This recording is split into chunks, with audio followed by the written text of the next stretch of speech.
And so everything sort of like in the appropriate season. And part of that is like knowing Yeah. right now, all I can give it is 10 minutes a day or no minutes. That's fine too, right? Yeah. But like if you really want to make it a point to get back to it, to making the time for it. When I said too, like when I am the most busy, I am the most efficient with my time. And like that, I've noticed that from different seasons in my own life, right?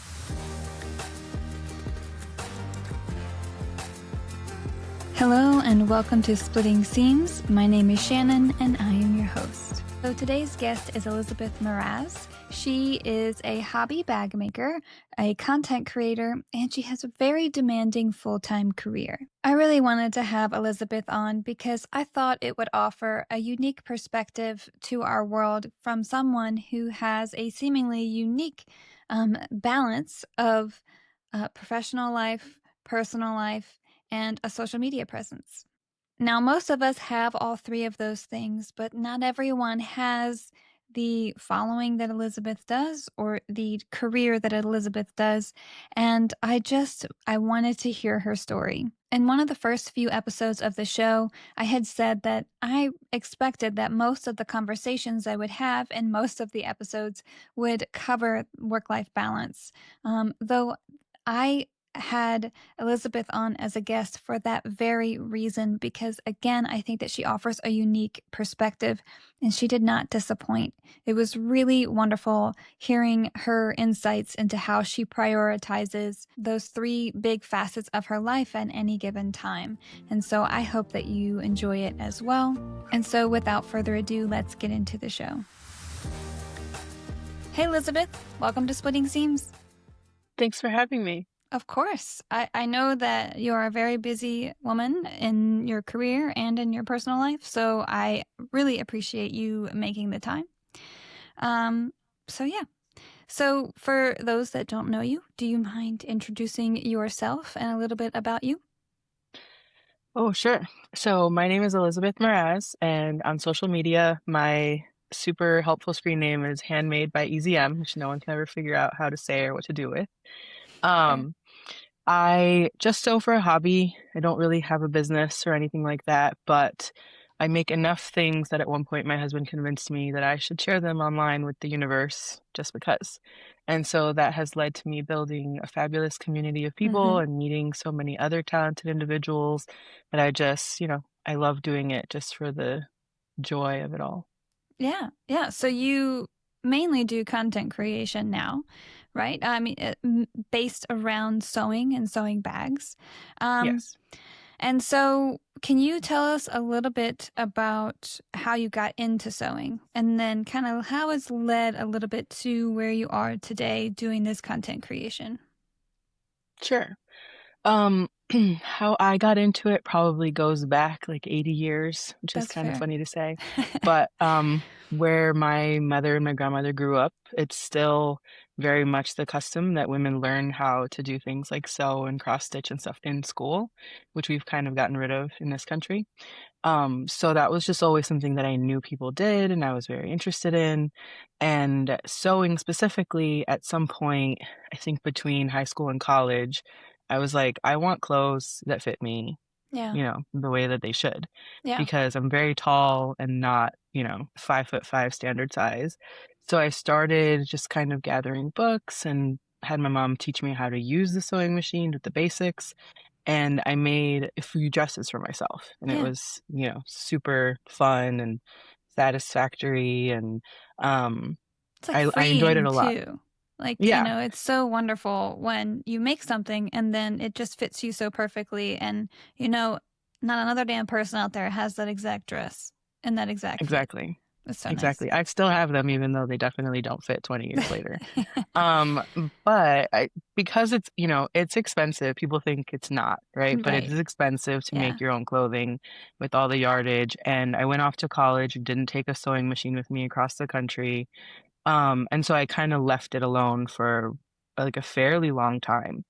And then, like many people, when, we had COVID, which no one likes to talk about anymore, I started picking it up to do other practical things. And then I was like, I forgot I love this. Like, I need to go back to this. And so I started watching YouTube tutorials and I found that I really enjoy making bags Hmm. because they're always going to fit. Yeah. So it kind of took off from there. And that's Hmm. what I do. I still make a lot of my own clothes and clothes for my kids, but it's definitely where it all started. Absolutely.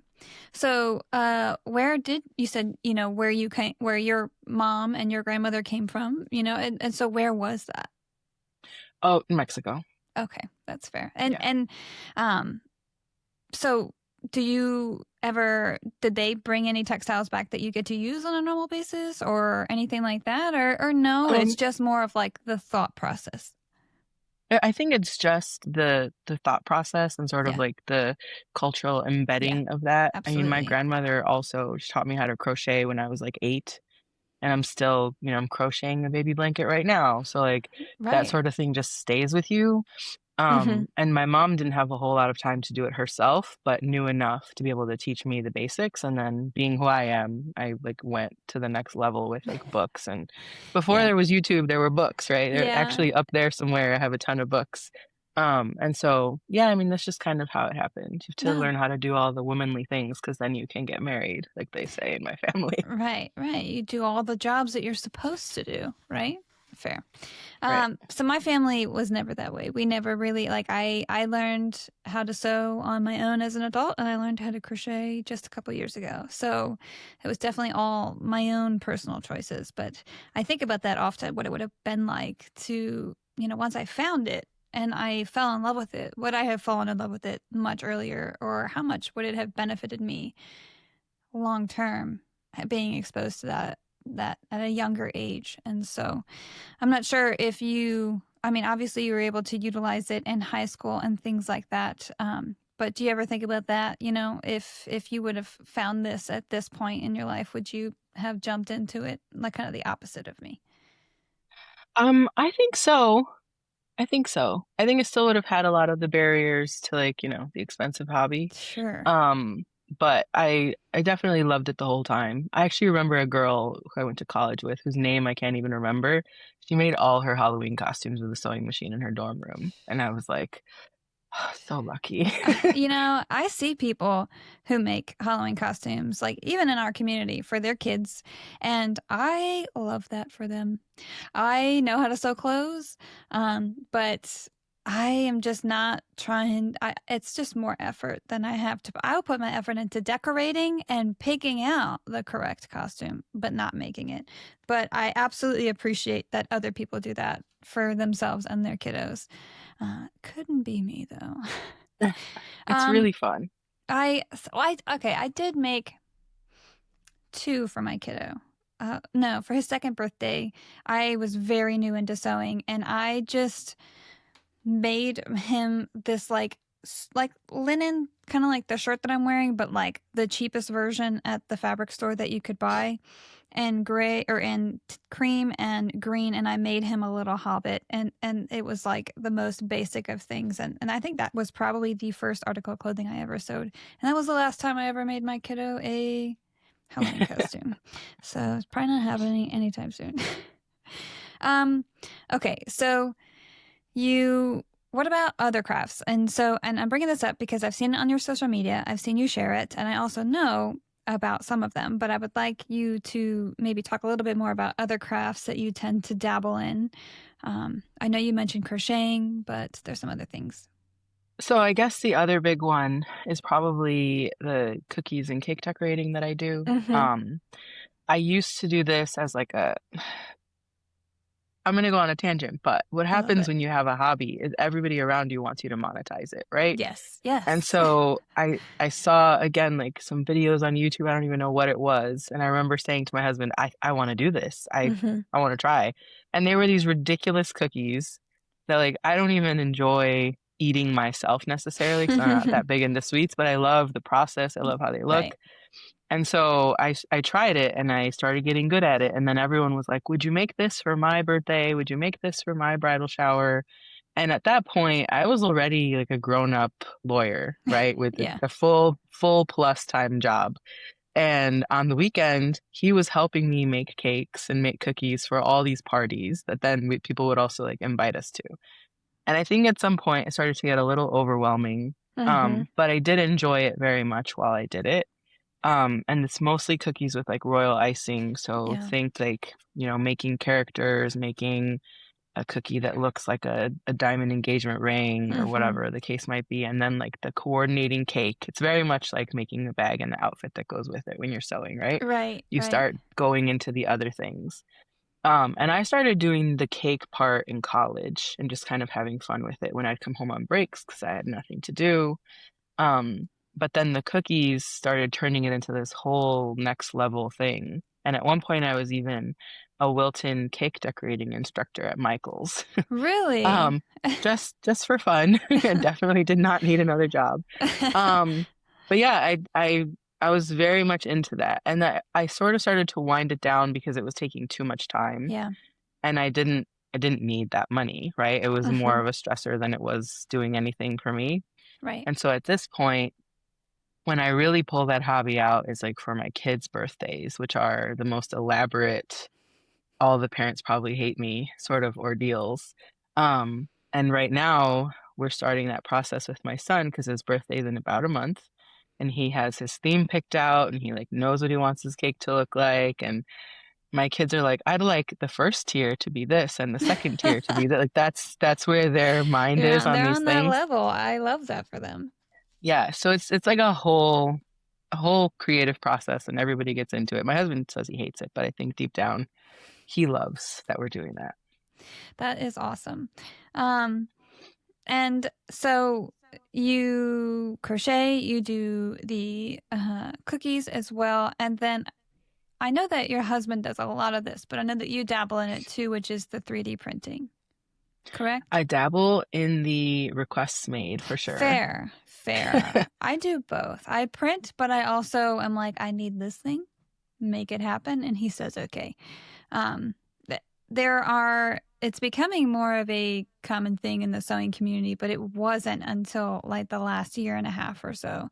Yeah. Before then, it just was in tiny little tidbits here and there sprinkled throughout, but not as prevalent as it is now. And so, but I wasn't sure if it was actually that you were also printing as well, or if it was mainly just your husband. No, it's so I would love to. Oh my gosh, I would love to, right? Y- There's so many things that I would love to like throw my head into, but I just don't have the time, I was right? gonna So say, all the hobbies you I've do are time consuming. I know everything has to be this like tedious thing. But I've sort of left it to him and I'll still like for the birthday parties, for example, I'm like, can you make this happen? Hmm. And he has an engineering background, so he's like very much into it. And where I'm like a micromanager and I feel like if I'm not doing this thing, it won't be done right. I don't feel that way about 3D printing, which is very nice, right? Yeah. He does a great job with all of that. So I've requested things like for my sewing room. Hmm. I've requested things for the kids' parties. I've requested random stuff to like better organize my sunglasses in my closet. Yeah. And he'll take care of all of that. And so it's really great. This guy has like 10 3D printers Uh, in various states of use.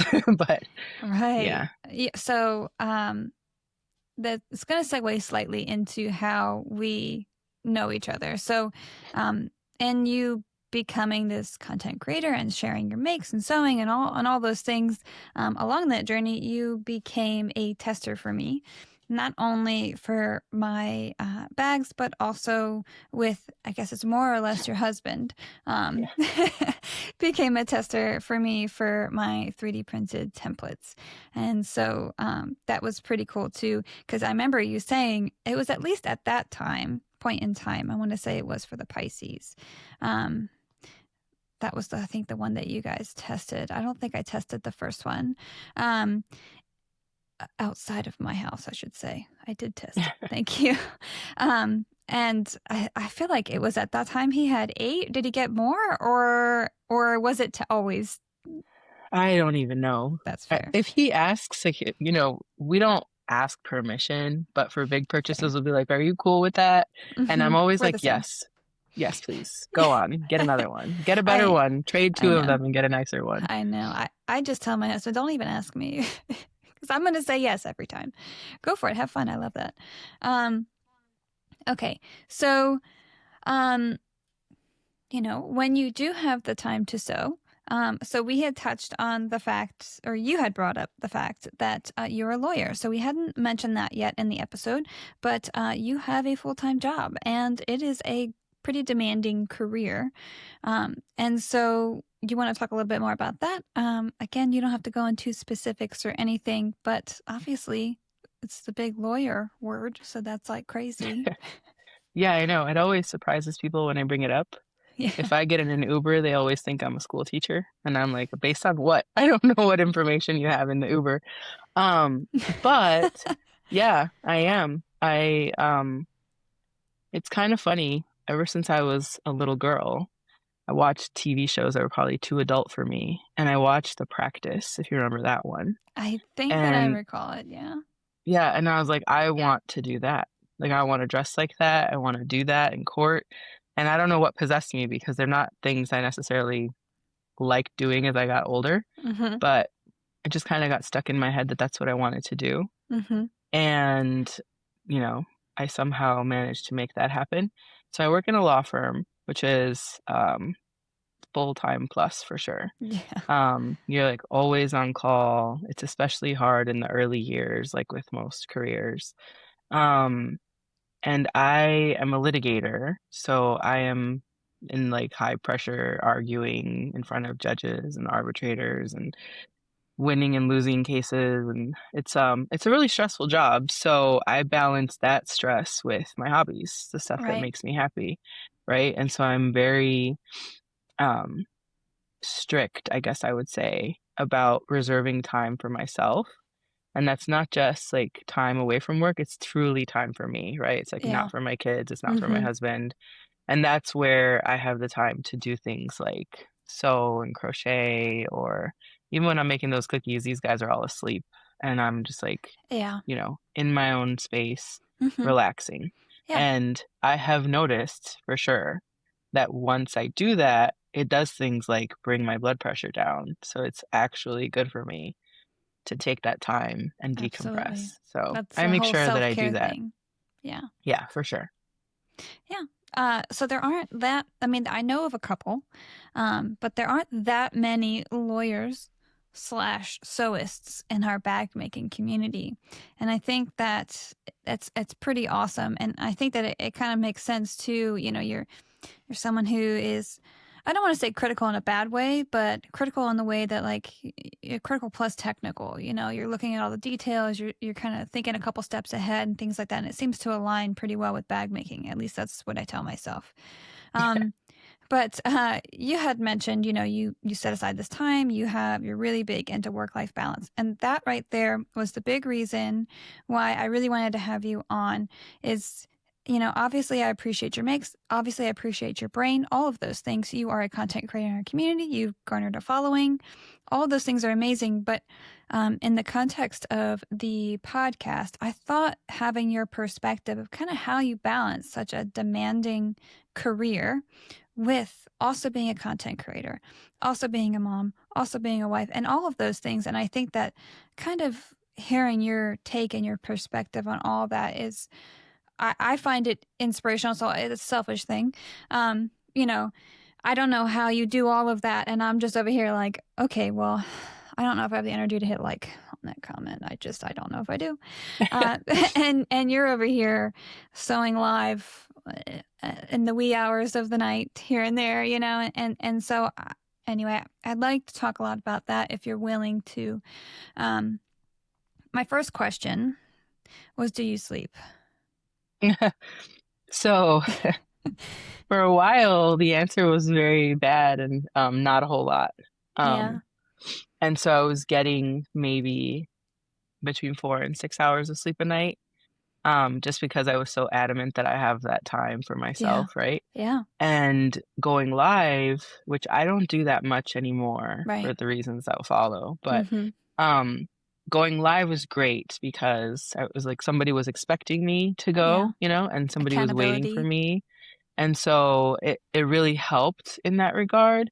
But it did also start to create a little bit of stress, right? Like I have to prep the things I'm going to sew. I have to think of what it is I'm going to make and like, what am I making it for? Because like I said, I don't really have a shop or anything. Well, I have an Etsy shop, but I'm not like trying to do that. Um, That's fair. Just and a place to so kind of, if people want them, then they can find them there, sort of place. yeah, like I need the idea out of my head. I need the process of doing it, but I don't need another bag personally, Yes, right? absolutely. I'm sure a lot of us have that feeling if we're more hobbyists than Hmm. business owners. Um, but so yeah, it was keeping me like on track with that, but it started getting longer and longer. And it's like Monday or Tuesday night and I have work the next day and it's 2 a.m. and I'm like, what have I done? Yeah. Um, and so I started cutting back on it a little bit and then, a little bit more because it wasn't very good for me. Hmm.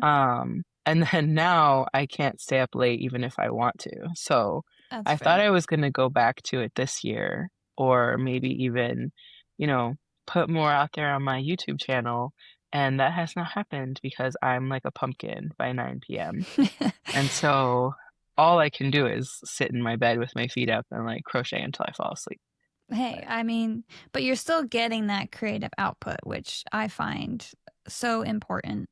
Um, if you're someone who just has kind of a lot going in all the time, it's really good to be able to kind of take that and translate it into something healthy that kind of goes back out of you. And so I'm a big supporter of creative output in all forms. So as long as you're making, as long as you're yeah, doing, it still counts.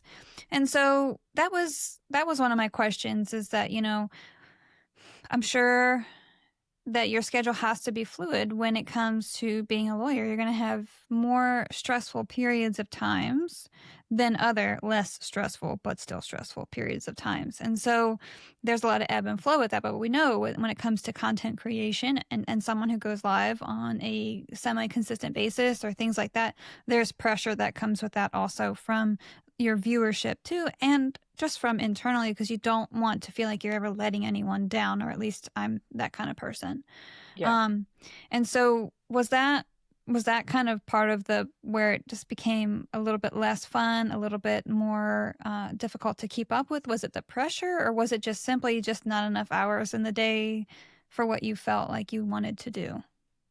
I think it's definitely just a matter of how much time I had, Mm-hmm. right? And so you have to decide what you're going to spend your time on. Mm-hmm. It's very valuable. I think I actually heard a clip of you talking about that concept with someone else at one point. Your time is very valuable. And Yeah. so when people, they sort of blow you off because they're like, I don't have time for this, that, or the other thing. I'm like, you don't want to make the time. That's the Yeah. answer, Yeah. right? And I've always sort of felt that way. And I'm Mm-hmm. the most efficient with my time when I have more things that need to get done. Yeah. If you Yeah. give me weeks and weeks to do something, it's probably going to keep getting pushed back by Yes. things that have more priority. And it's not because I don't want to do it, it's because other stuff has more priority, right? But if Right. I'm very busy, then I really have to think ahead, like, well, Mm-hmm. this has to get done the Tuesday of the first week Yeah. because I won't be able to wait until the end of the month to do it. Right. And it's just like, people who work out consistently, and I'm not one of those people, but like people who Same. do that, they Same. make the time for it, right? They Mm-hmm. get up extra early, they go and they get it done. And so I could very easily say I don't have time for any of these hobbies, but I don't because I really want to do it. Yeah. So you just have to make the time Mm-hmm. and then decide, how much time can I really give to this before it's irresponsible, is kind of Right. where That's I true. am. And I think I was getting a little bit irresponsible. Okay. When I started, like litigation, it ebbs and flows. And so you'll have like trial is the busiest time, right? Mm-hmm. Or maybe there's like a slow season, the markets are such that there's not a lot going on, and so things are a little bit slower, a little more 9 to 5 type pleasant, right? And then I Mm-hmm. have more time for my hobbies. But this year in particular has been horrible in terms Yeah. of free time. Yeah. Because not only have I been in trial a lot, but I've been traveling a lot. And so I haven't even been home for like Traveling for 40% work. of the time. Yeah, yeah. Yeah. So, I haven't been able to, I can't take my industrial machine with me to work on bags in my Right. downtime, which there's very little of anyway when you're traveling for trial. Right. But that, it takes a toll too. Mm-hmm. I was doing that series on like the weekly wind up, Yeah. sharing what new patterns there were, what sort of sales were going on, and that was a lot of fun. And the people Mhm. that watched it regularly really liked it. Mhm. But I got really sick in September, probably from pushing myself too hard. Around the same time, I found out that we're surprise pregnant, and I was in the hospital for a week with a really bad, Oh. like breathing issue, like a bronchitis. Oh, no. And While you were so, pregnant or right before you were pregnant? no, I was already pregnant, which just Oh, made it wow. worse. Fun. Mm. But that sort of like had me fall off the wagon of that series. And then I was like, it does take a lot of time that Mhm. maybe I don't have right now. And I kind of let it go for a bit. So fingers crossed I can bring it back. But it's like that Well, sort of thing, yeah, You just get so busy sometimes that you have to make some cuts here and there that's to fair. accommodate what you want to do. But as long as you're still doing a little bit of it, Yeah. I think Yeah. that's enough. Absolutely. And you don't have to put it out there for the world to see either. You can still be doing it and it can just be you doing it and that's okay. Um I had noticed that you had stopped posting as much, but I also knew because I found out you were pregnant pretty early on because I asked you to be on the show back in October and you're like, well, let's make sure we plan this properly, which is totally fair. And so congrats on that. I know I told you before, but again, congrats on Thank that. you. Congrats on that surprise.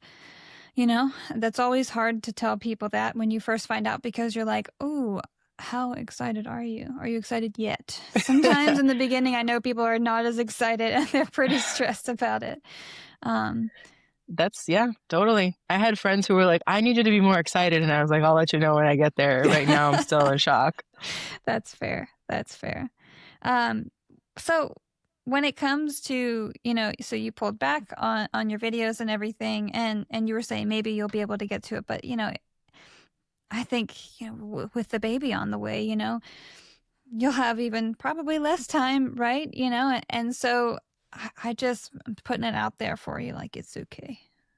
It's okay. Thank you. Thank you. I mean, yeah, my husband is my biggest support system, and he's Mm-hmm. very much like, it's totally fine. Like, it Mm-hmm. doesn't matter at the end of the day. The same person who pushed me to do it is Yeah. also like, it's totally fine if you take a break, right? And Because he's yeah, always I mean, prioritizing your wants and needs. And so yeah, before it could have been like, well, absolutely. you want to share, you want to make, you want to do, show the world I'm proud of you. But now it's like, well, you've done that. And, you kind of really wrecked yourself while doing it, or at least somewhat. And now I want you to protect yourself too. And so I can understand why he would maybe feel that way too. My husband's the same, super supportive of you, no matter what that means. Yeah, yeah. And those are the best kind of guys to have around, right? Yeah, they're pretty great. I'll keep them. For sure. I don't know. We'll see what happens when the baby comes because the last time I was on maternity leave, I feel like I was super productive. Like all that time spent lawyering is not spent lawyering anymore, and it frees up so much time. That's true. That's Um, true. And your we husband's joke, a yeah. stay-at-home dad, or no, he's still working? No, he is. He's a stay-at-home dad. He has been for about 5 years now. And that's really like the reason I can do the things that I can do, right? Like Right. I almost feel bad because, women will rightly so, right? I've been there. It's not like it was like this the whole time, but like complain about the mental load and all the things they have to do and having no time for themselves. And Mm-hmm.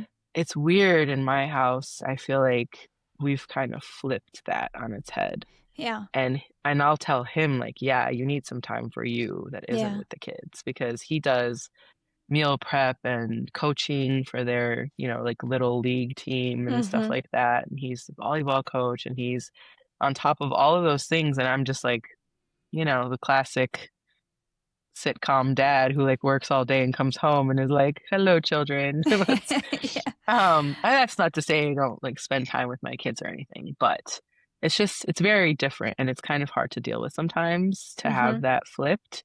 But I mean, that's the reason I'm doing so well in my career. That's the reason my kids are able to do all the things they're able to do. And that was something that we decided worked for us Mm-hmm. better than what a lot of people have to do, whether they like it or not, right? Like Right. give their kids to someone else to watch all day. Yeah. And we did that for a while. Both of our kids went to daycare for a period of time, and you'd pick them up after work and you'd play with them and feed them and bathe them for an hour and a half, and that's all you got. Mm-hmm. And he Yeah. was very unhappy with that. Yeah. So Yeah. that's what we decided to do. And I think, everyone's better off for it in our house. So, No, and I mean, I'm just so happy for you that you have such a supportive husband, and you guys seem like you're a pretty great team. And so it's always wonderful to hear that. And also to hear like how supportive he is of you one way or the other, whether you are in the moment of needing to make all this extra time for yourself, or you're in the moment of like, I'm just going to crochet in bed and watch TV for the hour that I have to do that, and that's okay too. Um, it's really great to have that support system. So you had said something earlier about how um, if you if they give you a month to do it or however long to do it, you're going to take that long to do it because it's not prioritized. And I think prioritizing is a huge thing. It has to be with this work-life balance for you, because you have to know what you have to handle now, what you can handle a week from now, and all those things. And it does make you more efficient. I had a therapist once that told me, if you give yourself all day to clean the living room, it's going to take you all day to clean the living room. And I have always thought about that. And it doesn't always help with my procrastination, but it's the same thought process of like, and that's when I tell people I need deadlines. If you say, just get this to me when you can, you're never going to get it. It's not going to happen. I need that sort of deadline. So totally understand that. So even though you have been busy these last few years, even last year, you said last year was really crazy, really busy, you still managed to do some testing and striking, which is obviously part of that kind of prioritizing, figuring out if that's what you want to do with that time that you have. But testing and striking, two very different beasts. One is a little bit yeah. more faster, though, and the other one is definitely a little bit more time consuming. So we've mentioned that you've tested for me. So what's that like for you, testing in like such a busy period when you only have a couple hours to sew, and you're part of a test team like me who's like, here's this update today and then tomorrow and then the next day and then the next day. And I'm not always as organized as I wish I could be, but I'm sure that that's difficult too. So can you kind of talk about perspective or testing from that perspective of like, is that something that you want to continue making time for now that you kind of know kind of how hard it is maybe to manage, or do you prioritize now because you enjoy it? So I definitely, I mean, if something has stayed consistent, it's the testing and the striking that I've done Mm-hmm. because that gives me an external deadline, right? It like forces me to do what I want to do. I think I mentioned this too. Someone asked me about this in my stories. It's helpful, right? Because where I might just skip it because I feel too busy, I'm Mm-hmm. like, no, I owe this person a project, so I need to do that. And I can work on it in little bits or whatever, like in the morning or the evening, and get it done. And then I feel better and they got what they wanted and I didn't let anybody down. Because that drives me nuts. If Yeah. I've said I'm gonna do something, I do it. And Yeah. that's in like all aspects of my life, right? And I know and I appreciate that the people who have asked me to help them out with those things, that's their business, right? And they're Mm-hmm. counting on that and they're giving something to me, often with like the strikes, right? That is of value. And I shouldn't just like, I've seen people just like flake on those things and not get them done for Right. one reason or another. Sometimes something really legitimate comes up, Yeah. right? But I try my best to do what I say I'm gonna do. And so I like it because it gives me, that thing that I have to do, but like I Mm-hmm. also really want to do it. So I will definitely continue to do it. It might just end up being a matter of like, am I willing to do as much as I once did? True. I don't know. We'll Yeah. see. Sadly, the textiles, like the custom stuff that we're also used to, has slowed down a lot in the Yeah. last year because of all of the tariff issues and things like that. And so I didn't have to step back from any of that. It Mm-hmm. just sort of aligned with my busy schedule Yeah. that it wasn't as much that was Mm-hmm. being asked of me. Mm-hmm. So we'll see. Yeah. I don't really know. But what I like to do about those projects is to make them check two boxes for me, right? So very often if I'm doing like a test bag for somebody and I also have testing materials, I'm like, well, these two can go together, right? Right. I can sort of plan that Yes. out. Mm-hmm. Or like so and so has a birthday and I planned on making them something, so I'm gonna make this bag for a Mm-hmm. test that's like tailored to what I want to give them for their birthday or for wherever I want to give them a gift for. So sometimes I'll do it that way because then I've, Two accomplished two birds. purposes. Mm-hmm. And it's great. And so when I commit to something, I ask usually like, what's the timeline? So then I know really like, can I fit this into what I already Yeah. have going on? Mm-hmm. And I'll write them all down on a list with the due date, like all the due dates. So depending on who it is you're working with, they might want feedback one day, pictures another day, launch and, helping out with posting it and stuff like that, which I'm gonna do anyway, right? But like what days are those? I Mm-hmm. put them all sort of into a list together and then I put them in the order that they have to be done. So like I said, the priorities come in. So if this one has a very long period, it's going to come more toward the end, right? Mm-hmm. Unless I'm using materials I need to get done faster, then I'm sort of like juggling that around. But I like to keep a list of what it is, what the obligations are, and just be very clear and on top of those things so that, I can do what I said I was going to do primarily, Right.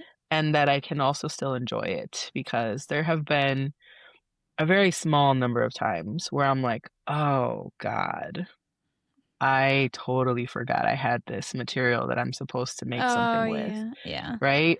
But also I'm getting on a plane tomorrow. It And happens, so, you know. yeah, I mean, and recently I took my sewing machine to the hotel with me for work and I finished the project that I had all cut out while I was there. Oh. But at the same time, right, like that was nice because I was able to wind down with it at the end of the night Mm-hmm. and, relax before going to sleep. And so that was just, it's all just balancing and like, can Yeah. I physically have a sewing machine with me sort of Yeah. thing. Yeah. Yeah, that seems like a lot of like mental juggling to do kind of all the time, and I can only speak for myself, but I will say that having you on as a tester has been invaluable, and I absolutely appreciate the time and the effort, and even more so now, knowing how I don't want to say like it's super super hard, and not to discount what you do, but I also recognize that like everyone has their own version of hard. Everyone's, life experience is being lived in their own way through their own view. So it may not feel as hard to you as it seems that I'm projecting onto you, But with that projection, I still appreciate it even more. So for sure. Like I just imagine you guys as in lawyers, to be just constantly mentally thinking about what you're doing 2 days from now, like tired all the time, like your phone is buzzing. Yeah, I have this very TV version of most lawyers, which is hilarious because I have a father-in-law who he's retired now, just as of the last couple of years, but he was a lawyer and he wasn't that way. He had the very kind of 9 to 5 sort of vibe, and small town lawyer, but still. Anywho, and so you said you pulled back on doing live shows as much, which is totally fair, but I want to talk a little bit about that too. And so you would go live on TikTok, Hmm. not just TikTok, right? Yeah. And you would just sew, and sometimes you would do it with friends, and sometimes you would just do it yourself, correct? Yeah, I think it was more with myself and then people would ask me and I'd be like, sure, that's sounds like fun. I, Um, yeah. um, So it's so funny because like when you're doing your lives and you're sewing, it's like so calm and like collective. You're very exact. You just as I would imagine you to be sewing. That's how you are. And then you go and you say, that you're kind of like arguing in front of a judge and stuff. And I'm like, I could never imagine you doing that. um, but do you find, like, obviously you did a bunch of live shows. To me, they're the most stressful sort of thing that I could probably do as this being my job, because there's like no editing involved, and like that terrifies me. So like, Yeah. does it ever like is it ever like super stressful, or do you find it relaxing to sew live? Relaxing probably wouldn't be the word that I would use to describe it. But it was only stressful the first few times, right? Okay. Like I'd finish and I'd be sweating because I was sort of like, oh my God, right? Like it's a lot of work to be sewing, and I am a very engaged live sewer, right? Hmm. So the way that I set up my camera, I can see all the comments when they're coming in, and I'm reading and answering and sewing at the same time, sort of, and I've seen this, and this isn't like a judgment on anybody because I know that it's a hard thing to do, but like I've seen people who are live sewing and they don't look at the comments at all. And then, they build up, conversations start happening in the comments without them, and then they'll come back and like it's past, that moment's gone where they were Yeah. asking the question, right? And someone already chimed in or did whatever. And so that part I think was the more difficult part, Hmm. but for me, not that difficult because I'm just like I You're don't want to focused. brag, right? But I'm a multitasker by nature, and Hmm. so I guess that came naturally to me to just be able to monitor my comments on there, talk with people, do what I'm doing, and like sure, you pause if something is confusing or you need to refer back to the directions on a pattern. But for the most part, I think that's what people liked the most. Yeah. That was the feedback that I would get, is that they liked how engaged I was Hmm. while actually doing it, as opposed to like, let me do this and then I'll go back to the comments and like see what's going on over there because it just gets stale. Yeah, Um, absolutely. and so yeah, I mean, you're making me miss it, but I that's am almost sorry. um, well, I mean, I definitely noticed that as well, that you're very engaging and, like I said, very calm. And, it, it was always nice to kind of pop in for a couple minutes and just watch you sew a couple seams. And it was very professional and very like put together, and it wasn't kind of crazy. And yes, you were super engaged with the conversation, which is really nice. Because I have definitely been on those lives before where they pop in every couple of minutes to the chat, and then the whole conversation gets kind of brought back up from the beginning, and then it's always playing catch up, and it's kind of I don't want to say off-putting, but that's the only word that's come into mind a little bit of like, it's just not as engaging for sure. no, it's not as fun. It's like watching a TV show with somebody and they constantly hit rewind and make you watch it over and Yeah. over. Yes. Yeah. Like yeah, I mean that's what I wanted to do, was make it as engaging as I could. So I definitely do miss it. Yeah. I haven't been on TikTok for a while. I think I was more active on TikTok when you were more active on TikTok. We were kind of Yeah. aligned in that way. Um, so if you do happen to go live on TikTok, I'm probably not going to be there because I I'm know, no I longer know. in there. I haven't opened the app in a while. Yeah, I think it just got a little bit too addictive for me, and I just was like, that's it. Like I am so sick of doom scrolling for like an hour at a time. So like even setting the timers for myself just felt like I had too much of a power to go and ignore my timer. So I just let it go. Um, so, but so you kind of developed yourself into this content creation. So that the goal from the start, kind of when you started sharing, was it to kind of like get this a little bit of this following and engage with people, or is it more just for the sharing? Um, I mean, yeah, I think that was the goal, No, nobody wants to post and have no feedback from the universe, That's right? true. That's true. Um, have I ever been like focused on getting to a number of followers? No. And I think anybody with a lot of followers will tell you that like only a fraction of those people are engaged, Yeah. right? Like you'll have a lot of people who just watch. Yeah. You know that from your own behavior, right? Like I watch tons of content creators and I don't even like with a little heart, right? And Yeah. sometimes I think about it and feel bad, but like yeah, most people watch and don't do anything. And so what you really want is like people who will comment or engage with you or Mm-hmm. ask you questions. And And sometimes people are afraid to do that for some reason, and I've been there too. Mm-hmm. And I'm like, no, ask me whatever you want. If I don't want to answer you, then I won't, right? But Yeah. like Right. why not shoot your shot? Yeah, Ask whatever you for want. sure. For sure. And that's, behavior that we can all adopt in other places. If you don't ask for what you want, you'll never get it in real Very life. true. Very true. So yeah, I mean, there are huge creators. I'll leave a comment. I'll never hear back from them. Mm-hmm. Smaller creators will probably be more likely to answer. And they're the most fun to engage with. And, it's just a matter of filtering, I think, and like what can people handle and respond to and Mm-hmm. that sort of thing. You're also kind of doing some prioritizing on that level as well, even with the social media and your engagement too. So it seems like that's quite a skill that you have that I maybe need some training on. I mean, so the way that I feel about it is that if somebody takes the time to leave me a comment, it warrants some validation, right? Like I respond, I thank them, or if I kind of missed it and it's been a while and it's awkward, I'll like it. But I try very hard to be somebody who responds to every single comment or question that I get. I don't like to leave anybody hanging. Mm-hmm.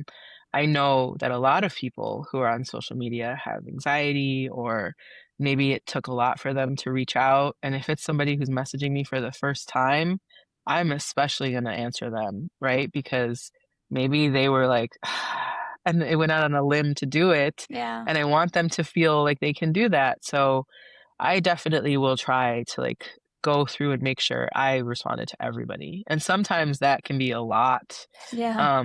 Like I announced that we were expecting in a reel, and I got so many comments I was so happy to see, right? But I tried, I don't know for sure if I did, but I tried to go through and respond to every single one of them Mm-hmm. because that's, the polite and proper thing to do. Yeah.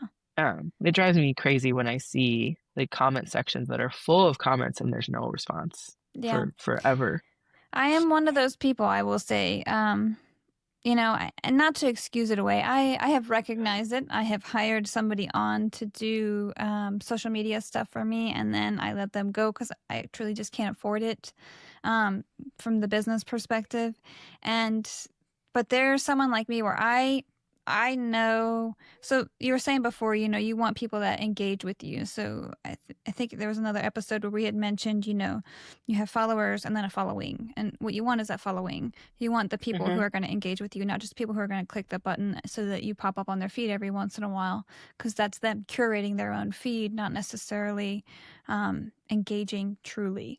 And so I'm one of those people where I fully understand that people like my stuff. They like when I post. A lot of them read what I say in the caption, which I know is not very common. I also don't post very often, but there is a barrier. There's a mental barrier for me. Like I'm happy to share.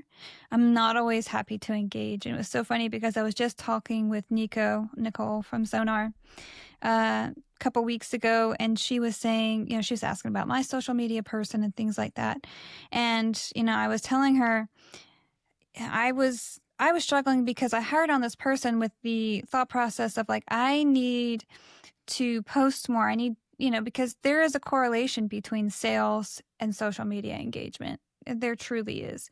And so if I'm not doing any social media engagement, then I'm not helping any more sales. And in a year like last year, sales are down. I really need to push myself to do that. But I wanted to create more posts and things like that. I wanted to have more engagement on my page for other people, but I didn't want to bring more engagement on myself as someone which is hilarious with what I do for a living, but I have social anxiety. I have performance anxiety. I ruminate. I have general anxiety. So I have a laundry list here. And so all of that means that if I go in and I comment, I want that to be the end of the conversation because I don't want to and it's not that I don't want to engage with this person, it's that I don't want to engage with social media. And unfortunately, that's the way that my business works. And so it's a big challenge for me that I've been actively trying to coach myself out of. And I admire you for being able to just do that, and be so, strict with yourself about it, because I just, it's a hump that is so hard for me to get over. I can create the content, but I struggle so much engaging with it past that post button. And so it's really hard. And I also don't like being redundant either. Jess Powell and I talked about this on her episode, and I was like, sometimes all I can do is just yeah, and that's more often than not.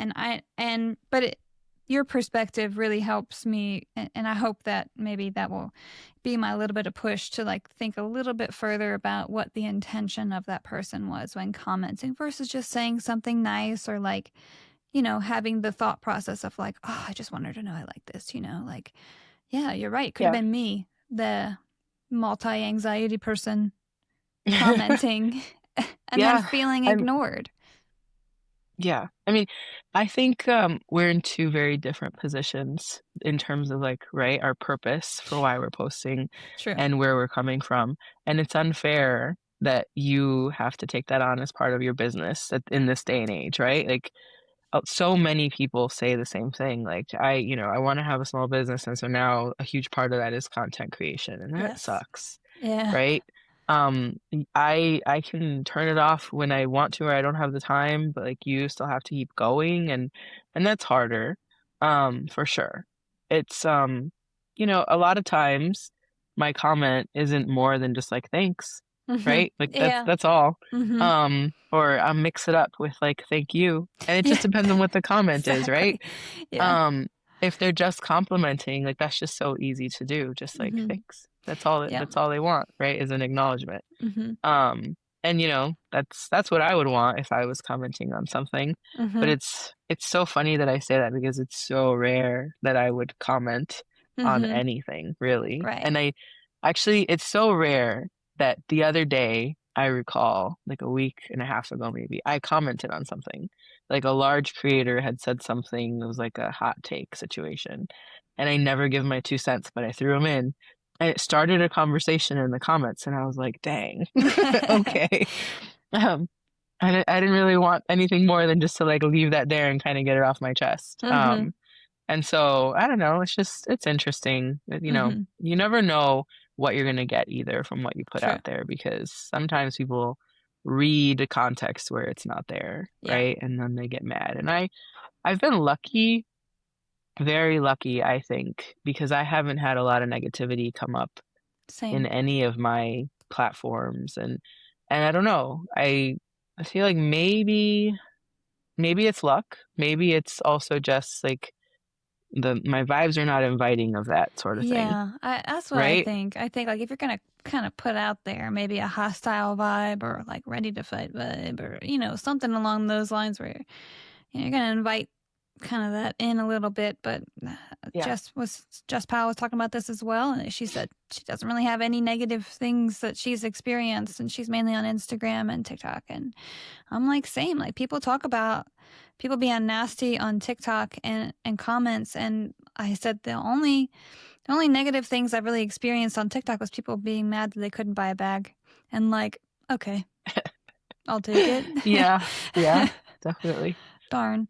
Uh, um, okay, so what about Instagram versus Facebook versus TikTok?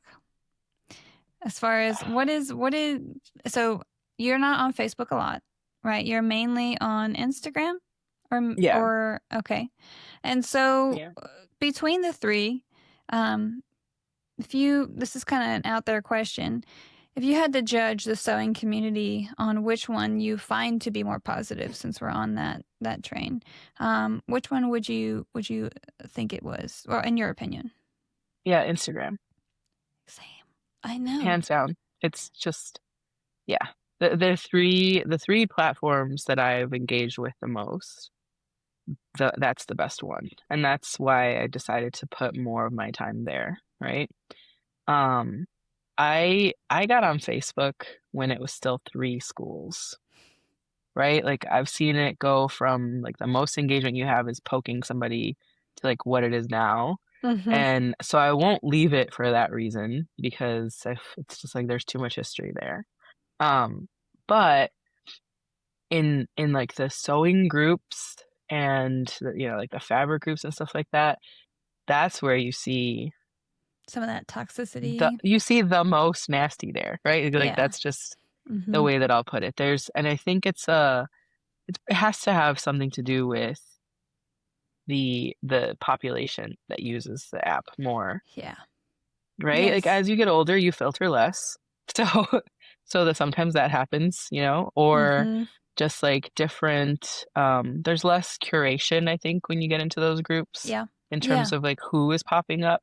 Yeah. And so you get a little bit more headbutting in Yes. terms of like the purists versus the I'm just going to do what feels right type sewists. And Yep. that's always, Mm-hmm. cause for controversy. And that's like the lowest bar of controversy, right? It's like that's not the proper way to sew something. Right. Um, and Believe then me, TikTok. those people don't like my patterns.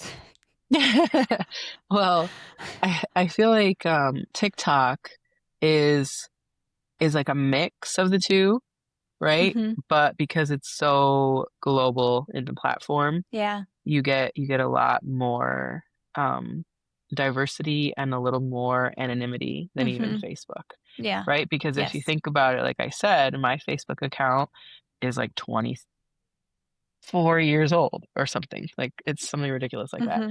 Mm-hmm. So I'm not gonna misbehave with that account that like goes back that Mm-hmm. far. But if I can just create something new constantly with TikTok, then I can get away with being a bully and being nasty to people and just create a new Yeah. account if it follows Yeah. me. Yeah. So it's a little bit like that. But Instagram I have found for me has been um the best in terms of that sort of curation. And there's Yeah. a lot of bleed over from TikTok people to Instagram Mm-hmm. because, Especially now. yeah, I mean, right before what I call the snap, when it went dead for all of like 12 hours, Mm-hmm. everybody was telling, their following, go and follow me on these other places. And so a lot of people who I wanted to stay connected with on TikTok are connected with me on Instagram. And so that's made it a little bit easier to not open that app. Um, Yeah. it's changed a lot, since that time. Yes. And I'm not a seller. I don't want to do reviews of products and TikTok shop all the time. Right. And that was a big part of the reason why I haven't really gone back is because it's not what I was interested in doing. Yeah. And if you weren't Um, interested in doing that, you weren't getting space on the platform. yeah. Yeah. It was I mean, I had my day on TikTok, and I don't know if I'll continue to post there other than just Instagram and Facebook. I will say that Facebook is there's a lot of toxic spaces in Facebook, and I don't engage with most of them. But I will say YouTube. There is a whole level of anonymity in YouTube, and people rely on that, and they have no problem. Like somebody just left me a comment the other day about, I think it was the Weekend add-on pack, and they were like, should have been a whole separate pattern. It's stupid to go back and forth between the two. And I'm like, okay. I almost wanted to like engage and be like, it's so nice when people say such nice things, but I just like, I left it be. But absolutely. I will say, uh, there is a whole level of toxicity there, and especially in some specific groups as well, where you'll engage with that, or you'll see that be engaged with even more. Um, but yeah, I okay. mean, Shannon, I have seen some of your clapbacks and they are Pulitzer Prize winners. Oh, thank you, thank you. I'm always so proud when I see them because I mean I argue professionally, so I've sent a nasty gram or two in my time, and there's always this like balance of professionalism, but also like Sit go down. F yourself in the Yeah. email, and I feel like you nail it every time I see you have to do that and defend Oh, yourself. So feel good thank you. about that. Thank you. I will absolutely. If it came from you, thank you. I'll take it. I I am I never really let people, like, if I'm in an area, if I'm in a space and somebody says something negative about my work in a rather uneducated manner, like, as a user error problem or like that's a preference problem, but there's nothing wrong with what I did. You know from experience being in a testing group, I am the first one to admit if I'm wrong on something, and Yeah. I appreciate being told that because I don't want to be wrong. Okay, that's not what I like. Most people don't. But if somebody is just going to be outright just negative for personal reasons, like they're projecting or they're blaming their faults or like shortcomings on my work that I very much stand behind, then I don't, if you're gonna put the post out there or put the comment out there, you're inviting my response. I'm gonna walk through that door almost every time. It's just, it is what it is. Little old me is gonna jump up and punch you in the knee, and you're gonna feel it. Okay. Um, um, yeah. So, striking and testing, you have done both of those, and so I wanted to ask you if you have a preference between the two.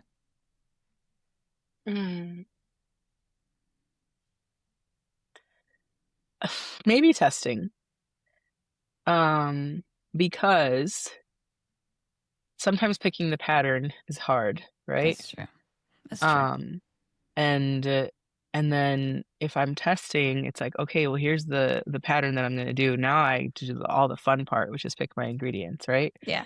And pull out this like coordination of vinyl and hardware and webbing and whatever that I got and didn't know what to do with.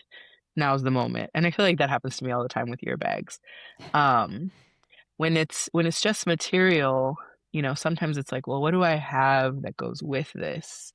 What can I make to show this off the best? And don't get me wrong, that's great too, but it's a little more work on my part to put something like that together, to think about, what's the best way to show off this material, and then pick a pattern that works well for that material in particular, right? Because it's not always vinyl, it's not always waterproof canvas or whatever. And so you have to think about that sort of thing. And so it's a little bit easier to go the other direction, I think. Yeah.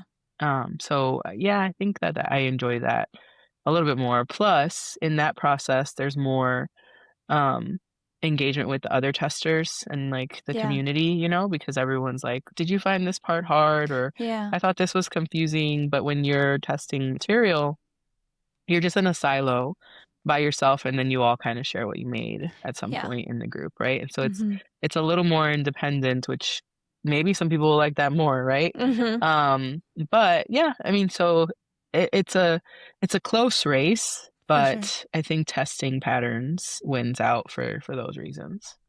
Very cool. So you have done all this striking, you've done all this testing, and you have an Etsy shop where you have put some of your bags up for sale. I did see once that you had a pretty big creator in our little sewing world on Instagram, bought one of yours, gave you this really nice review and everything. But you said that you don't really sew to sell per se. You just kind of need a place to unload them or offload them because you enjoy the creating part more so than the selling part. But obviously, you can only have so many bags.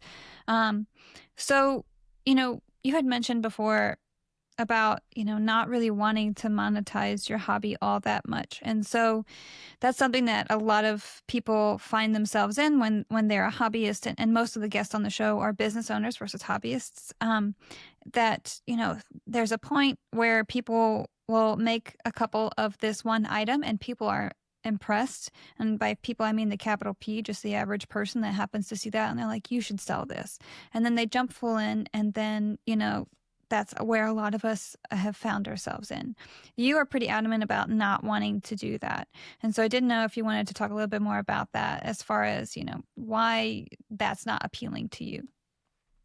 Yeah, for sure. I think the backstory to this comes out when we talked about the cookies and cakes, right? Yeah. I did it because I loved it, and then I started doing more of it because people wanted it, and it sucked the joy out of it. And so I think that the quickest way to make somebody drop a hobby is to suck the joy out of it for them. And so if you have a friend who's made a few things or they've gifted them or whatever, and they're just happy, like leave them alone.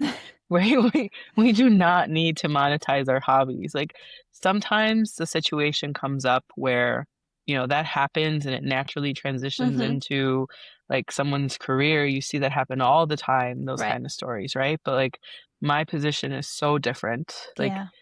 making bags is not going to make me the money that I make in my career. I Promise you. don't I don't need it to do that.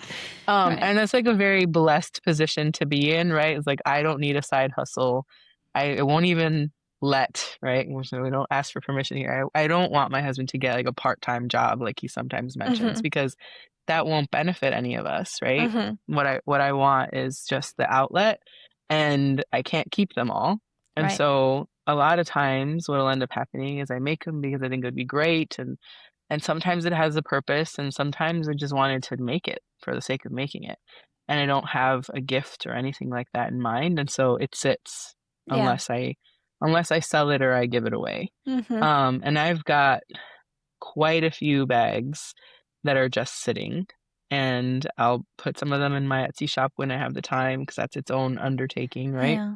Yeah, just the packing And as well. Just getting it out the door is also a whole other yeah, I mean, undertaking. the one who gets it out the door is my husband. He'll be like, "Can you please take this to the post office?" What's your husband's Um, name? Baudelio. I know it's a fun I'm one. sorry. It's Well, I very need one of your uncommon. husbands around. Yeah, he's awesome. I mean, all the PTA moms love him. But he does a lot of that for me, and he's happy to get out of the house Right. because Yeah. he and I are very different in terms of how much stuff we tolerate around us, right? So yeah, I mean that's kind of what I'm doing. My sister will come over and she'll claim a bag. She took my Star Trek Adina, and I was like, "You're a Star Trek fan? Like since when?" She is now. Yeah, she was like, "I love this color combo and I do love Captain Picard." And I'm like, "Okay, sure. I mean, you can have it, sure." Yeah. Um, so I just let her take the bag. I don't mind. That's, Mm-hmm. the benefit of coming to visit me. You can shop the bag collection. Yeah, absolutely. Um, but yeah, I mean, I don't think that people need to always monetize I what agree. brings them joy. And I think that there's such a push just in society at large, right? Like if you're not making money from it, why are you spending your time on it? It's like for fun, Right. Right. for joy. Yeah, because I can. Um, yeah, and that kind of might raise the question in some minds, right? Like then if you're just doing that for fun, why do you price them the way that you do, right? And this is something that I learned in the cookies and cake community, that if you are underselling your product or your service, your talents and your time, you're not only doing that to yourself, Mm-hmm. right? But you're devaluing the work of every other creator Yes. who has to set things at a certain Right. price for whatever reason and Right. because of the time and the materials. Mm-hmm. And so I'm also not trying to do that, right? Right. Like I'm not selling you a Walmart bag either. Yeah, right. So, and so I did like for my birthday, I just put everything in my Etsy shop at like 40% off. And it's Right. like 40% off of my already reasonable price. So I don't never hear any complaints about it either. Yeah. But yeah, I mean, there's that element of it too. You're not living in a vacuum when you're doing things. And Right. so Exactly. if you create the expectation for somebody that a custom bag is $20, that's hurting more than it's helping anybody. Yep. And there's also the whole perceived value thing. If you yourself know that it took you X amount of hours and you invested X amount of money, and you hear so often people say, well, in my area, I could never charge that much. Well, it's like, well, we don't live in the day and age where you only have to sell to your area, first and foremost. But then also, if you're valuing it that low, then what are you communicating to a customer at that point? Whether or not it's hours of fun for you, it doesn't mean that you need to price it lower and devalue that. I'm glad that you had fun doing it. That's what more of us want to do. Most of us are little sewing room gremlins, and we're just like, God damn it. I have to rip this seam out, and there's still joy in that, even though, we're frustrated. I forget, there was this TikTok, or not TikTok, there was this reel of crocheting right when I first got into it, and just people being like, no, I'm doing this for fun, and it's like ripping out rows and rows and rows to fix something, and it's like, yeah, no, this is what I do for fun, and but just because like both things can be true, you know? And I fully agree about the not needing to monetize a hobby. Um, and, you know, you can, and also if you do decide to go that route, there's no judgment either way. But what your point is I don't pressure other people because they've embarked upon a new hobby. Just, you know, a hobby is there for fun. Not everyone needs to monetize every single thing that they do. They buy a 3D printer, great. They can print whatever they want. It doesn't have to be a 3D printing business. You know, it can just be for fun. But I mean, it's great that you can support people when they get to that point, but I absolutely don't push them to it. Just appreciate their work when they share it. We're pretty big into that too, and I see that a lot with people who start a hobby like sewing, and they're like, okay, so I've made 3 of these bags and I want to sell it, and I'm like, Yeah, I know. I know. I like, think it's more just like the pressure for the person, like, "Oh, I'm spending so much time on this. I should be making money from it." And that's not always true, yeah, you know? It's yeah. just not. Yeah, there's plenty of people Um, who draw and paint and all that stuff, and that takes hours and hours and hours and hours, and they don't sell their artwork either. You know, they can just enjoy it. right. Right. I mean, people read and nobody's making money off of that. Hey, I'm not a reader, but hey, and people spend hours and hours reading too. yeah, And they do that for fun, and no one's ever telling you to monetize it. that's true. Let them That's have it. true. I will say though that if you're an audiobook listener like me, then you get to multitask. So you can sew Oh, and for listen to sure. a book, which Those is are the only books I'm doing are the ones I can do while I do something else. us, my husband too. He stopped reading physical books years ago. And so I used to work for hospice. So I used to drive all around all day. And so I would have I was like going through my playlists constantly. So this was back in 2011. And I was like, I need more things. My brain needs to be a little bit more engaged with. So I started podcasts and then I started audiobooks. And I have been on that train fully ever since. But I also do enjoy my Kindle as well because I sometimes like I can't pay attention if I'm like in the airport unless I'm eyes in the page for sure. Yeah. Um, Okay, so we're going to jump into some of the final segments we have for the show. And so, unless you have anything else you want to share with the listeners before we jump into that, I don't think so. fair. So the final press pass are the listener questions through the Patreon, and so we have 4 of them. One of them we touched on heavily, so I'm just gonna kind of mention it, but again, we pretty much touched on it. And this was mentioned by 2 people in the Patreon, Tara and Mandy, and they both said essentially, how does she balance a career, family, and such a successful following content creator? That's everyone's, you know, we hear the word lawyer and we're like, nope, they have 0 free time. And so I think a lot of us just have a lot of preconceived notions about what your daily schedule is. And I'm sure some of that is not false. But I'm also sure Yeah. that you probably manage it a lot better than we imagine you do because you have to, for sure. Yeah. I mean, the first thing I would say is like, you're not wrong. Right? It is really, really demanding. I it's funny that my hobbies are also like traditionally feminine, you know, and that's so loaded of a thing to say, but they are, Mm-hmm. right? Or at least thought of that way. But every day it's a man's world, I and know. that's just what I'm dealing with all the time, right? And so the expectations there are like, you know, for a dude who has like a wife at home taking care of the kids and can just focus on career. And in a lot of ways, my husband makes that possible, Right. right? I wouldn't be traveling as much as I do if it weren't for the fact that our children are with him. Right. If they were going to be with anybody else, it would not happen. I Yeah. wouldn't be as far as I Mm-hmm. am in my career. But the other thing, and this is what I say to anybody who asks me, like, how do you balance it all? I'm like, first of all, my house isn't clean. And second of all, you make time for what you want to do. Yeah. And that's Mm-hmm. that's just like what you have to do. And if it starts out as like a little bit of time and then it grows into more, like that's all you have to do is take the first step Yeah. to carving out the time for what you really want to do. Mm-hmm. and think about like where you're spending time, maybe you don't even realize.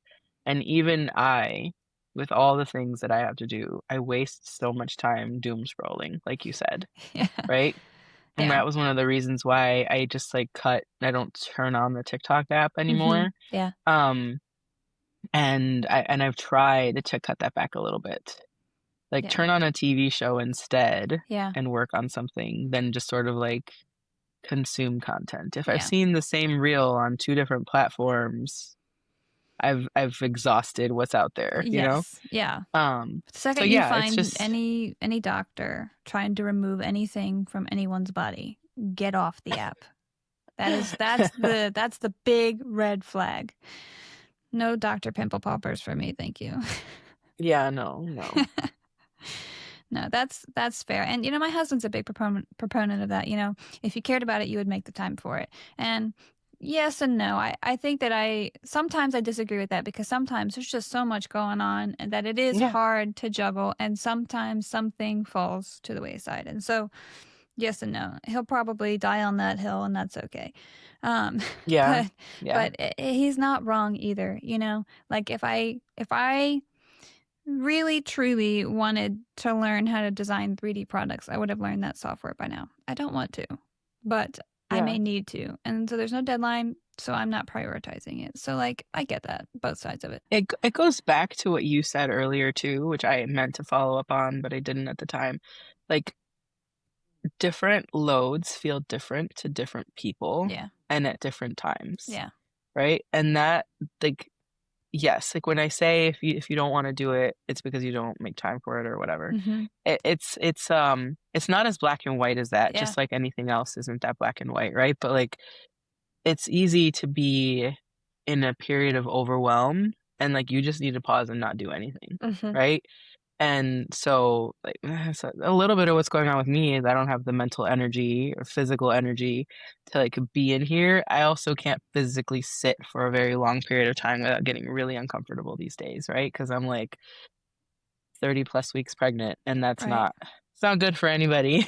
So I can't do it. I have to sew right now a bag in little chunks. I can't Yeah. sit for 6 hours and do it like I could Right. before. And so everything sort of like in the appropriate season, and part of that is like knowing Yeah. right now, all I can give it is 10 minutes a day. Or no minutes, that's fine too, right? Yeah. But like if you really want to, make it a point to get back to it, to making the time for it. When I said too, like when I am the most busy, I am the most efficient with my time. And like that, I've noticed that from different seasons in my own life, right? Mm-hmm. Like in college, I had 3 jobs, a full class load. I had Mm-hmm. so many things going on. But like your girl was running 6 miles in the gym every morning at 7 a.m. because I was being really like on top of what I wanted to be on top of Yeah. and had, no free minutes. And then another semester, I've got a very light class load. I've cut down the jobs, and maybe I feel the same level of like busy that I did before. And I'm definitely not as busy, but you get used to Yeah. a certain level of demand on your time and attention. Yeah. And so, different things will feel overwhelming to different people. And it's sort of, I've had this talk recently with some colleagues at work, right? Like we are so busy. And this level of busy that we are, it would have been insane to us a year ago. But we're Really. managing because you've like become accustomed to this Yeah. like You adapt. back to back to back overwhelm. But like in the past, if I had a week-long trial, I'd be toast that weekend. Just Mm-hmm. like so tired, like not able to do anything and just need to decompress. Mm-hmm. But now it's like, no, we're right back at prep for the next one on Monday.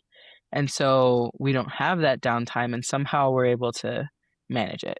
Is this going to be sustainable for a very, very long time? Absolutely not. Right. But like that, there's different times and different seasons, and somehow in the middle of all of that stuff, I'm still finding time to like, make a blanket, Yeah. or I just finished a bag last week and I was like, it's not as much as I used to do, but I'm still doing the things that I like to Mm-hmm. do. And when you're your most stressed out, I think it's the most important for you to remember to do something for yourself. Yeah. Yeah. That's self-care. I think it speaks a lot to your self-discipline as well, like that you can recognize that, and that you can manage that to the best of your ability in those times, and see that in yourself and others, and also see the long-term understanding that it's not necessarily sustainable for a long term, but you can do it right now in this moment, and you're seeing that you can. And so kudos for you for sure for all of that, for that insight into yourself, which is and that reflection, which is really great. And I'm happy that you have that for yourself, because not everyone does, for sure. So the next one's a little bit of a different question. What's the story behind wearing the tiara? That's funny. I'm surprised, first of all, that you got any questions for me. Um, but the tiara is it's just random. So for my birthday last year, we went with a bunch of friends to medieval times. And Love it. my husband chickened out and he didn't want to do this, but my son and I, we were knighted. Like I was made a lady and he was knighted by the king and queen of the medieval times games tournament, whatever. And because I'm a child deep down, I got myself a very nice tiara to go with it. It's like part Right. of a package deal. And it's just really pretty, right? I enjoy it. I think it's like up there somewhere. Oh, And my son I got a think I see it sword. back there. Yeah, my son got a sword. And so we did this whole thing. And then during the show, they will announce that you've been made a lady or a knight in the middle of the show. And so I just shared that with people and I was wearing it. And they were like, you need to wear this more often. And so it's just like a gag. Oh, And I okay. just started doing it in all of those. In that particular series that I would show it on, that's why there was a tiara, because the people asked for it and you have to give them what they want. Mm-hmm. Plus, Mm-hmm. like, give me an excuse to wear my $40 tiara, please. Sure. Yeah, right. It doesn't need to just sit on the shelf. There's no reason it can't sit on your head from time to time. Right. Um, I I am one of those people where everybody else do their own thing. A tiara is one of those things you'll probably never see on my head. I don't know if I put that vibe out into the world, but that is me. As like I'm not, that's not me. But I love that other people can do that and then they freaking pull it off. And I'm like, I could never. I could never. Are you sure, though? I feel like it's kind of Lord of the Rings coded to occasionally wear a Okay, well, I tiara. mean, I could, not a tiara, but like the wrap thing. I've worn the forehead wrap thing. That feels different. That feels different. That's more of like a hair accessory. But maybe, and I just don't know any better. But you could be right. I But mean, I the just happened to pick a big flashy one, so. That's true. It is a little shiny. Okay, Brittany asks, what is your favorite fandom and character? Oh, that's hard. Um, I don't necessarily know if they need to be one and the same. Like if you have a no. different character that's your favorite from a different fandom, but then this fandom as a whole is your favorite. I don't think that I have a character, Okay. right? Like to start off, I don't think I have a character necessarily. Um, but I like go back and forth between like what I'm sort of obsessed with. There's a lot of Star Wars in this room though. There's so much Star Wars. It's just so fun and there's so much like depth there Mm-hmm. in terms of like what you can draw on that like Mm-hmm. you've got, like classic Star Wars and more recent Star Wars and like don't mix those. That's wrong. Um and so I mean I guess that when I'm going all out on a bag it tends to be like a Star Wars one. Um I like Star Trek a lot, Yeah. but there's not as much out there All for the right. So Trekkies. question, which version, right? It's like my husband, I think, was it the 80s? The one with Will Wheaton in it. Which series was that? I never really went through that. Next I've watched, Generation. yeah, that was his favorite, I think. Yeah, that's Picard and number one, and that makes sense given how old we all are.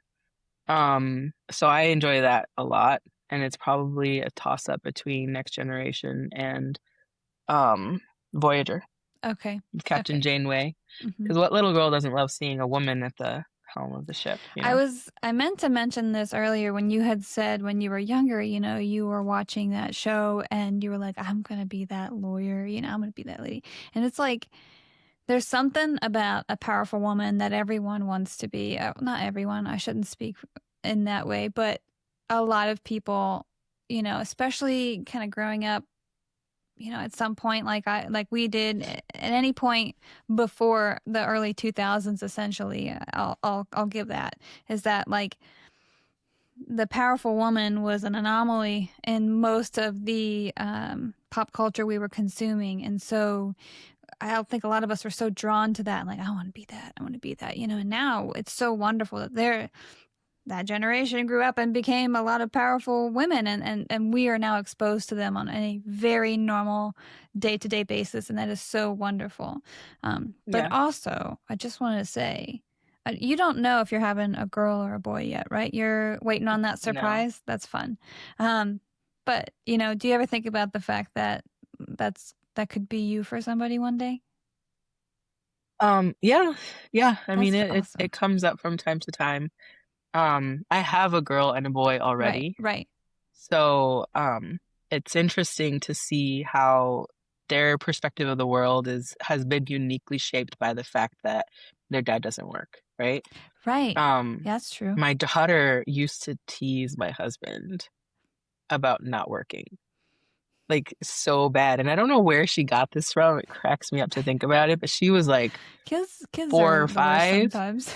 No, she was like 4 or 5, and we were like all getting ready in the morning. He's like, "Come on, I have a lot to do today." And she responded like no delay and was like, "What, did you get a job?"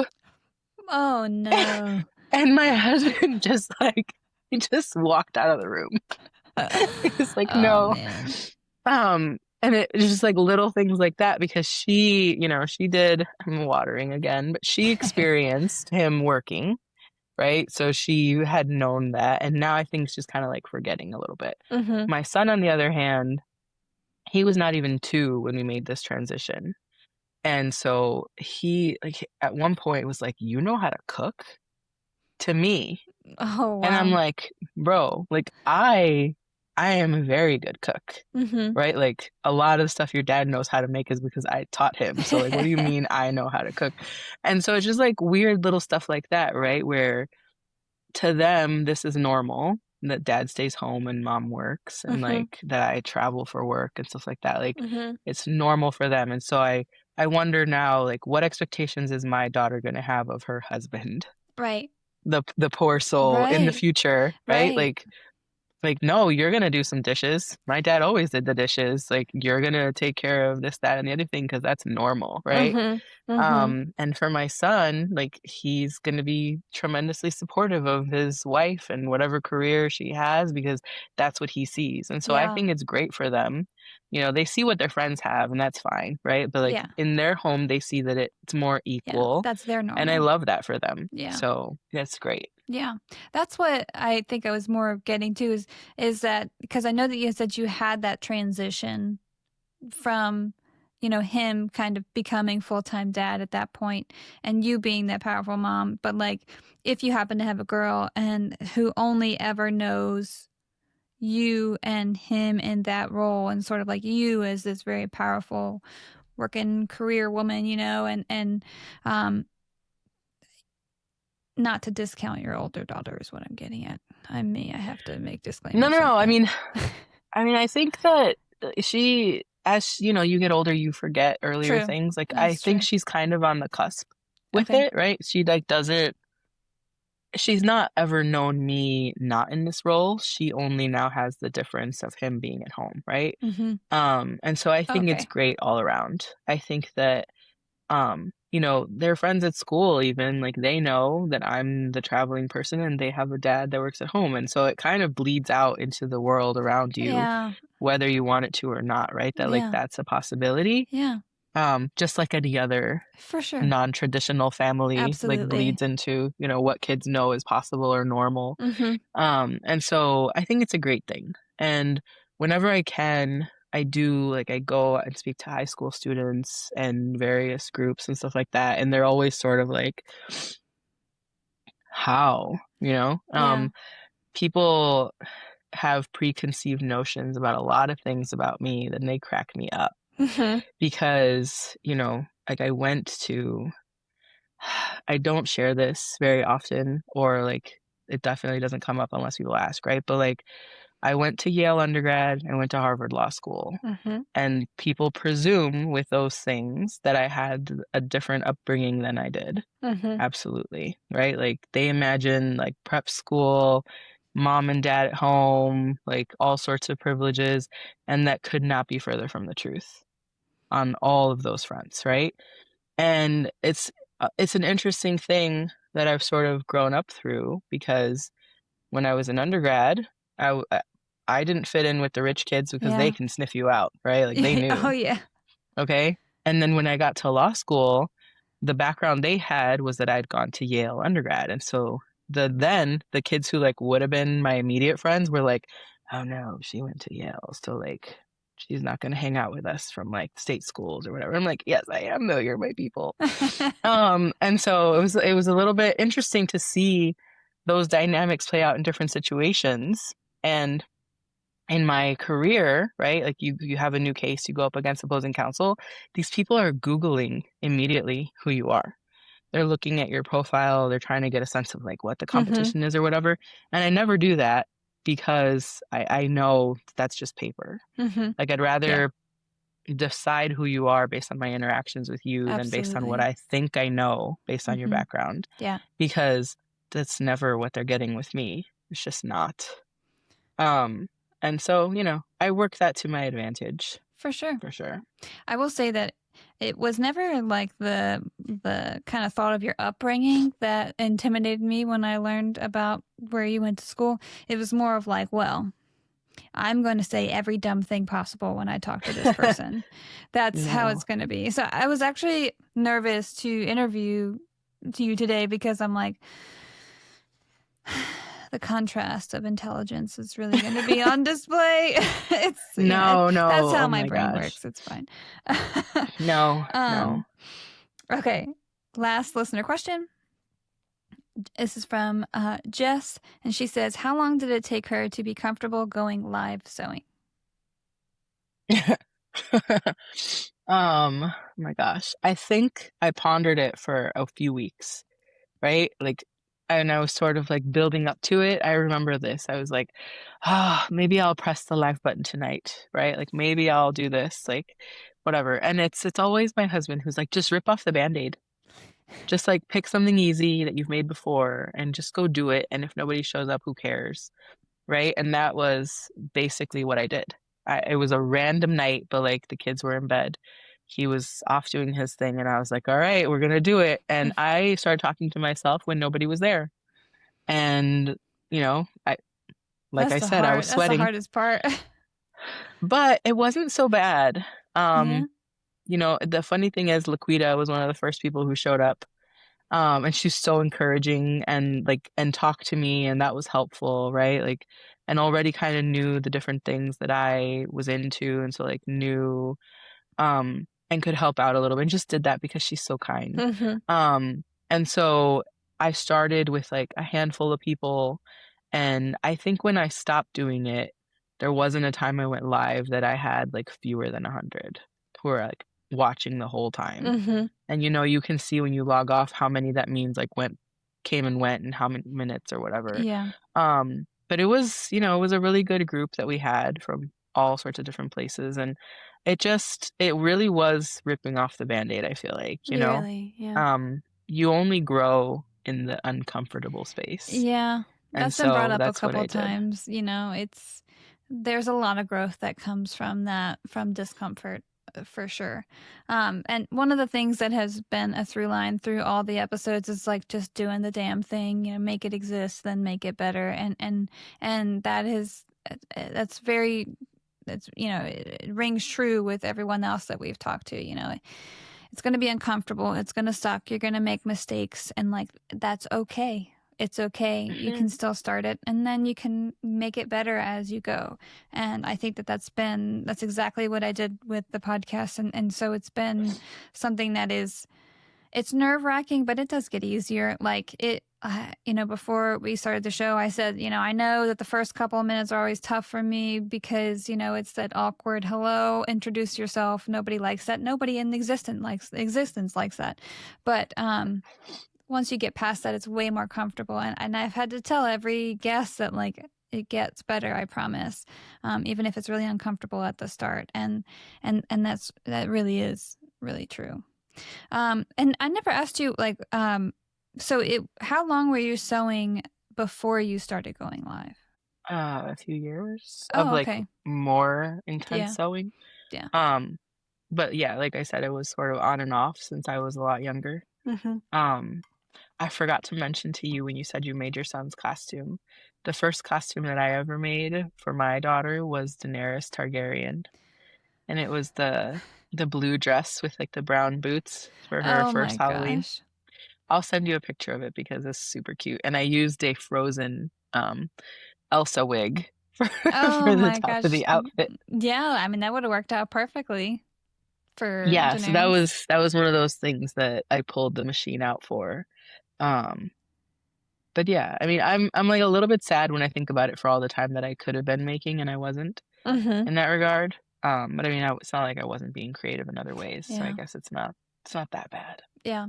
I had said, I think it was last episode, that like sewing live is, I have no desire to do that. You were saying before, you're really good at multitasking and engaging and things like that. And so I go live once a month on my YouTube, and I have a conversation, but it's just like this, but with the people that are viewing.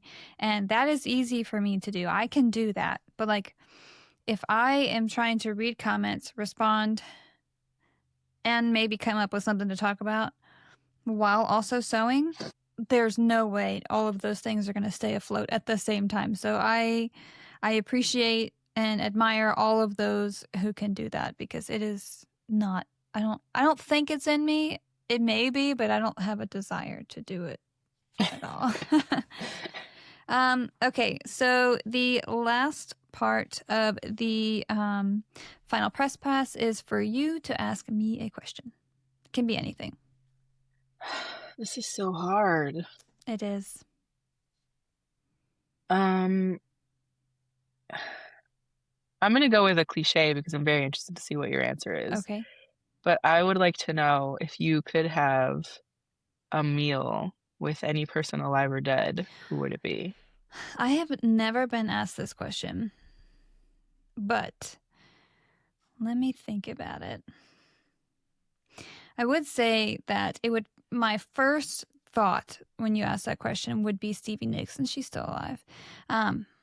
Thankfully. She's actually going to be touring not far in Austin, I think in a couple months, and I don't think I'm going to be able to go. But I have seen her back in 2009 maybe, and she was a huge part of my a huge musical part of my upbringing. My grandparents were full hippies, and so we definitely lived in the like 60s 70s rock 100% of the time in the house. And I just have always looked up to her. I just love her whole vibe. I think that she's such a strong woman, right? We talked about how there are these kind of like people that we saw when we were younger, that any strong woman really grabbed my eye. But I just think there's so much of a story, that so many really good stories that she would tell. And she has a book and a documentary out, and I've consumed both of them, but I want more. I want to know all of the things. And to get a little deep about it, part of it is probably because my grandmother died when she was 60. And so that was in 2011, I believe. And so I wasn't old enough to ask all the questions that now I'm old enough to want answers to. And so and so I would have really loved to kind of talk to someone who lived through that time and get all those vibes and all those feelings. And maybe that isn't the best political sort of answer, but that's my selfish answer. If I just want to sit down with Stevie Nicks for like an hour and a half and just talk at me and tell me how I'm supposed to live my life, because you seem to be doing it pretty damn well. So Who said that your answer had to be Nobody. political or right in any way? It's just your Nobody. answer. Nobody said it. That's me. That's how my brain works. What about for you? I don't know. That's I have been asked this question and I feel like I don't have a good answer for it ever. Um if my grandmother were still alive, I wouldn't be allowed to ask her all the questions one would want to ask because that would be inappropriate. That's kind of, where that falls. Um yeah, I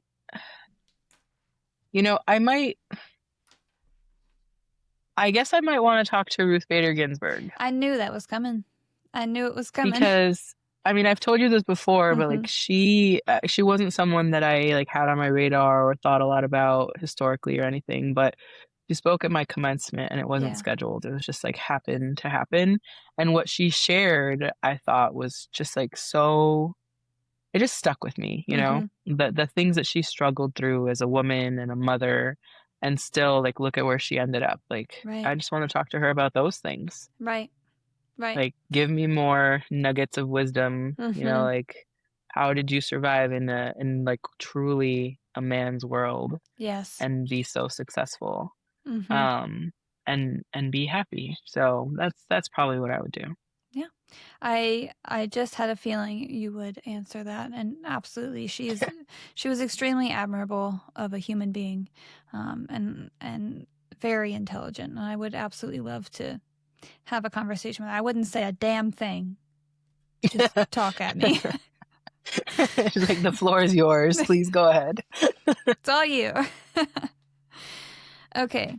And so the last part of the show is I like to leave like a mantra or like just like a little nugget of wisdom, something to keep you going.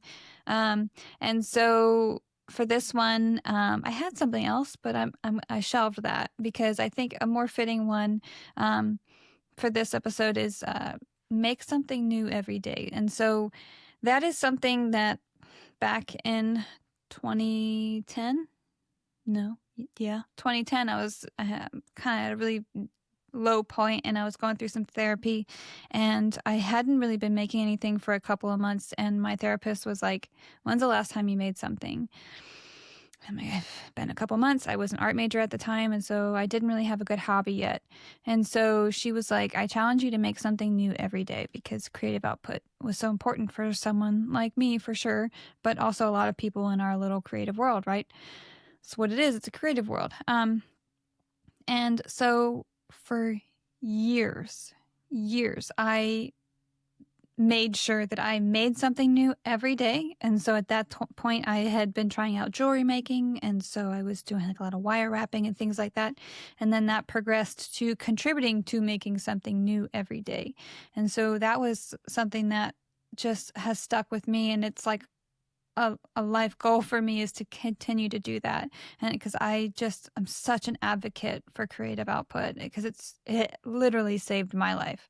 And so even when times are tough, even when you are a very busy person, or even if you're a person who isn't all that busy, it's still important to, if you feel any type of need, or even if you don't, like there needs to be more art in this world. There needs to be more space for creative freedom. So just do it. Just try at least to contribute to or make something new every day. So that's you. No, it's your turn. Well, okay. Sorry. That was the soapbox. I am sorry. No, that's a great one. I mean, I think you have that magnet that says "so more of what makes you happy." Yeah. Mm-hmm. And I have it actually stuck on my monitor, and I look at it all day long while I'm working. No. So, for my mantra, there's actually something that I saw recently. It's not something that I've like lived by any means, but it really resonated with me. And when you asked for this, I thought, like, yeah, that's the one, right? And it says, tough times don't last, only tough people. Ooh, I like that.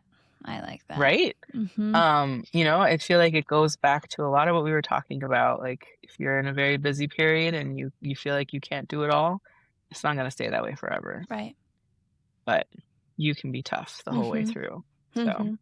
that's That's mine. I think that's great. It's definitely the this too shall pass sort of mentality of like sometimes you just have to weather the storm.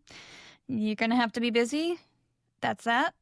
But you'll get through it, and you'll get to the other side, which is the goal. So for sure, I like that. That is good. I'd like to think that I'm a tough person, and I am in a lot of ways. And other times I'm a big old baby. That's all of us. That is very true. Okay, so where can people follow you? Your Linktree is going to be linked in the show notes, but can you also just kind of list out where you're active now? I know we talked about you're not really on TikTok that much now, but elsewhere. Yeah. I mean, if you really want to reach me, it's probably going to be Instagram.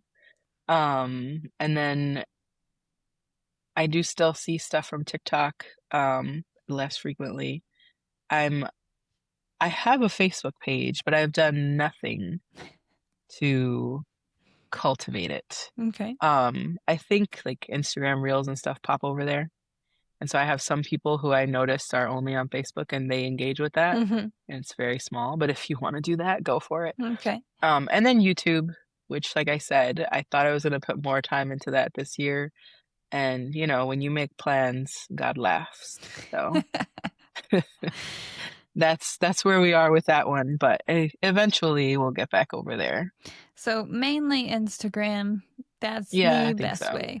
And so that is handmade by EZM. hmm They're Okay. just my initials for Yeah. anyone who's still. Yeah. I just couldn't remember if the by was in there or not. I just wanted to, but yeah. Well, thank you so much for sitting down with me. As we have talked about, you're a very busy lady, so I appreciate the time and being so vulnerable. I always appreciate that. Every guest that's on, they all seem to do that, and I really love that, and I absolutely appreciate all of that from you as well. Well, if you haven't heard it already, you're a great host, so you make it easy to share. Oh, thank you, thank you. And you're not allowed to edit that part out. Oh, okay, that's fair. No, I have apparently oversharing is contagious. So love that for us. Because if there's one person that does it, we know it's this guy, which is fair. But I think that's why I like so much the conversational aspect of it, because it tends to, I think, pull a little bit more out of people than maybe just me firing off a list of questions. I really like the engaging, for sure. So, well, thank you so much for joining. I'm very flattered that you asked me to join. I'll say that. This has been fun, and I wish you the best success in all the episodes going forward. Well, thank you. Thank you. So now that the interview has wrapped up, I hope that many of you at least have come far enough in the Splitting Seams journey to now understand maybe a little bit of nervous Shannon versus super relaxed Shannon.